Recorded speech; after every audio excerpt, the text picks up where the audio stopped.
செய்கிறாங்கன்னு கேட்டால் ரசூல் ஸல்லல்லாஹு அலைஹி வஸல்லம் எச்சரிக்கிறாங்க.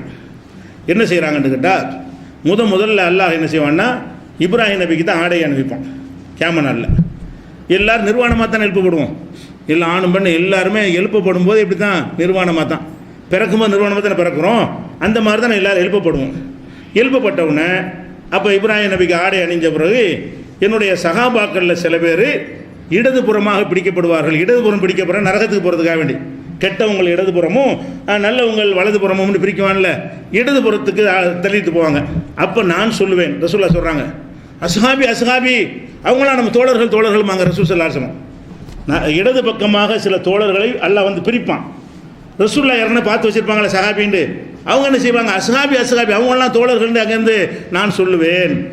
அப்போ எனக்கு சொல்லப்படும், இன்னஹும் லம் யஸாலு முர்த்ததீன் அலா ஆகாபிஹிம் முந்து ஃபாரக்தஹும், நபியே நீங்கள் பிரிந்ததிலிருந்து அவர்கள் வந்த வழியே போய்கொண்டே இருந்தவர்கள். உங்களுக்கு சஹாபின்னு தெரிஞ்சிருக்கலாம், ஆனால் அவங்க என்ன செஞ்சாங்க என்று கேட்டால், நீங்கள் எப்போ உங்களை பிரிந்தீர்களோ பிரிந்ததிலிருந்து வந்த வழியே ரிவர்ஸில் போனவர்கள், வந்த வழியே போய்விட்டவர்கள். நீ தோழர் நினைத்திருந்தாலும் அவங்க தோழர் கிடையாது. இது எல்லாரும் சில பேர், எல்லா சஹாபியும் பிடிக்கல. சஹாபாக்களில் சில பேர், ரசூலுல்லாஹ் சஹாபாக்கள் என்று நினைத்து கொண்டிருந்த சில பேர் இடது பக்கமாக நரகவாசிகள் பக்கமாக ஒதுக்கப்படும் பொழுது ரசூலுல்லாஹ் ரெக்கமெண்ட் பண்ணுவாங்க. அல்லாஹ்ட்டேருந்து என்ன பதில் வருது, உனக்கு தெரியாது, அவர்கள் நீ பிரிந்த பிறகு வந்த வழியே போய் கொண்டிருந்தார்கள் அப்படின்னு நல்லா சொல்கிறான். அப்போ ரசூலுல்லாஹ் என்ன சொல்கிறாங்கன்னு கேட்டால், நான் சொல்லுவேன், கமா கால் அப்துல் சாலிஹு, சாலிஹான நல்லடியார் ஈசா நபி சொல்வார்களே அந்த பதிலை நானும் சொல்லிவிடுவேன். ஈசா நபி என்ன சொல்லுவாங்க, யா அல்லாஹ் நான் இருக்கிற வரைக்கும் ஒழுங்காக தான் சொல்லிகிட்டு இருந்தேன், நீ என்னை கைப்பற்றின பிறகு அவங்க இஷ்டத்துக்கு விளையாடுறாங்க, அதுக்கு என்னை நீ பிடிச்சிடாத. ஈசா நபி சொல்லுவாங்க மறுமை நாளில். அவர் அல்லாவுடைய மகங்கிறாங்கல்ல, அதை பற்றி எல்லாம் கேள்வி கேட்பான், நீ தான் சொல்லிக் கொடுத்தியாண்டு. நான் சொல்லிக் கொடுத்தேன், நான் கரெக்டாக தான் சொல்லிக் கொடுத்தேன், அவங்க கெட்டு போயிட்டாங்க, என்னை விட்டுரு அப்படின்னு சொல்லுவார். அதை சொல்லிடுவேங்கிறாங்க ரசூல் ஸல்லல்லாஹு அலைஹி வஸல்லம். யா அல்லாஹ் எனக்கு தெரியாது, நான் இருந்த வரைக்கும் சஹாபின்னு நினச்சேன், அதுக்கு பிந்தி அவங்க மாறி இருந்தால் எனக்கு தெரியாது, நீ நாச்சு அவங்களாச்சு அப்படின்னு ஒதுங்கி கொள்வேங்கிறாங்க ரசூல் ஸல்லல்லாஹு அலைஹி வஸல்லம். அப்போ என்ன வழங்குது, சஹாபாக்கள் என்று அறியப்பட்டவர்கள் கூட இப்படியாக பிடித்து தள்ளப்படுவார்கள் என்று வந்தால், அப்படிப்பட்ட சஹாபியால் இருக்கலாம், யாருன்னு தெரியல, எந்தெந்த சஹாபின் லிஸ்ட்டு பேர் வரல. அப்போ ஆனால் நம்மெல்லாம் சஹாபின்னு நினச்சிக்கிட்டு இருந்திருப்போம். அந்த ரசூலுல்லாஹ் சஹாபின்னு நினச்சிக்கிட்டு இருக்கிறார்கள். சஹாபி என்று நினைத்தவர்களில் கொஞ்சம் பேர் இந்த பக்கத்துக்கு உரியவர்களாக மாற்றப்படுறாங்க. நான் அவங்களை கை கழுவிடுவேன். எதனால் கை கழுவிடுவேன், என்னை பிரிந்த பிறகு அவங்க இஷ்டத்துக்கு நடந்தார்கள், வந்த வழியே திரும்பி போனார்கள், ஷிர்க்லேருந்து வந்தாங்கல்ல அதை நோக்கி திரும்பி போய்விட்டார்கள் அப்படின்னு அல்லாஹ்ட்டேருந்து சொல்லப்படுதுன்னு புகாரில் 3349, 3447, 4740 இதில் எல்லாம் பார்க்கலாம். நேற்றைய தினம் நபித்தோழர்களாக இருந்தாலும், இந்த சமுதாயத்திலே சிறந்தவர்களாக இருக்கிற நபித்தோழர்களாக இருந்தாலும் அவர்களுடைய சொல் செயல் மார்க்கமாகாது. அவர்களும் மனிதர்கள் என்ற முறையில் பிழை செய்து விடுவார்கள், தவறாக சொல்லிவிடுவார்கள் என்பதற்கு பல ஆதாரங்களை பார்த்தோம். அதனுடைய தொடர்ச்சியாக நபிகள் நாயகம் ஸல்லல்லாஹு அலைஹி வஸல்லம் சொல்கிறார்கள், என்னுடைய உம்மத்தில் சில பேர் மறுமை நாளில் கொண்டு வந்து நிறுத்தப்படுவார்கள். நிறுத்தப்படும் பொழுது அவர்களெல்லாம் இடதுபுறமாக பிடிக்கப்படுவார்கள், அதாவது நரகத்திற்கு உரியவர்களாக கொண்டு செல்லப்படுவார்கள். அப்போ நான் சொல்வேன், அஸ்ஹாபி அஸ்ஹாபி, அவங்களெல்லாம் என்னுடைய தோழர்கள் என்று நான் அவங்களுக்காக பரிந்து பேசுவேன். அப்போ என்னிடத்தில் என்ன சொல்லப்படும் என்றால், லா தத்ரி மா அஹதசு பாதக, உமக்கு பிறகு அவர்கள் என்னவெல்லாம் உருவாக்கினார்கள் என்று உமக்கு தெரியாது. நீ இருக்கிற வரைக்கும் நல்லவர்களாக இருந்தார்கள், நீ மரணித்த பிறகு, ரசூலுல்லாஹ் பார்த்து அல்லாஹ் சொல்கிறான், நீ மரணித்த பிறகு அவங்க என்னவெல்லாம் புதிதாக உருவாக்கினார்கள் என்ற விவரம் உனக்கு தெரியாது, அதனால் நீ அவங்களுக்கு பரிந்துரை செய்யாத என்று அல்லாஹ் சொல்லிடுவான். அப்போ ரசூல் ஸல்லல்லாஹு அலைஹி வஸல்லம் சொல்கிறாங்க, நான் ஈசா நபி சொன்ன மாதிரி சொல்லுவேன். என்ன சொல்லுவேன், ஈசா நபிட்ட எல்லாம் கேட்பான், நீ தான் உன்னை வணங்க சொன்னியா, உன்னுடைய அம்மா வணங்க சொல்லி நீ தான் அந்த மக்களுக்கு போதிச்சியான்னு எல்லாம் கேட்பான்.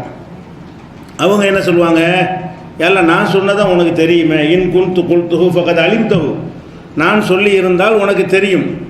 தாலமு மாஃபி நஃப்ஸி ஒரு ஆலமு மாஃபி நஃப்ஸிக்க, உன் உள்ளத்தில் என்ன இருக்குன்னு எனக்கு தெரியாது, என் உள்ளத்தில் என்ன இருக்குன்னு உனக்கு தெரியும், அதனால் நான் அந்த மாதிரி சொல்லலை. இன் தகஃபிருஹும் ஃபஇன்னஹும் இபாதுக்க, நீ அவங்கள மன்னிச்சின்னா உனக்கு அவங்க அடிமை, நீ மன்னிக்கலாம் மன்னிக்காம விட்டுடலாம். நீ தண்டிப்பாயே, ஆனால் அதுக்கு உனக்கு ஆற்றல் இருக்கிறது, உனக்கு பவர் இருக்கிறது ஒதுங்கி கொள்வார். அந்த ஆயத்தை ரசூலுல்லாஹ் எடுத்து காட்டி இந்த மாதிரி நானும் சொல்லிடுவேன், ஈசா நபி அவர்கள் எப்படி தங்களுடைய சமுதாயத்தவருடைய தவறான செயலுக்கு பொறுப்பேற்காமல் விலகிக் கொள்வார்களோ அந்த மாதிரி நானும் சொல்லிவிடுவேன், யா அல்லாஹ் இவங்களை பற்றி எனக்கு தெரியாது, நான் இருக்கிற வரைக்கும் ஒழுங்காக தான் இருந்தாங்க, நான் போன பிறகு அவங்க செஞ்சதுக்கு நான் பொறுப்பாளி ஆக மாட்டேன் என்று சொல்லி அவர்கள் விஷயத்தில் நான் ஒதுங்கிக் கொள்வேன் அப்படின்னு சொல்லி இருக்கு. மேலும் எனக்கு சொல்லப்படும், லம் யஸாலு முர்தத்தீன் அலா ஆகாபிஹி முந்து ஃபாரக்தஹும், அவங்கள பிரிந்ததிலிருந்து, உன்னை பிரிந்ததிலிருந்து அவங்க எப்படியெல்லாம் வந்த வழியே சென்றார்கள் என்பது உனக்கு தெரியாது. இந்த ஹதீஸை எடுத்து சொல்லும் பொழுது இது சிலர் முட்டு கொடுப்பாங்க.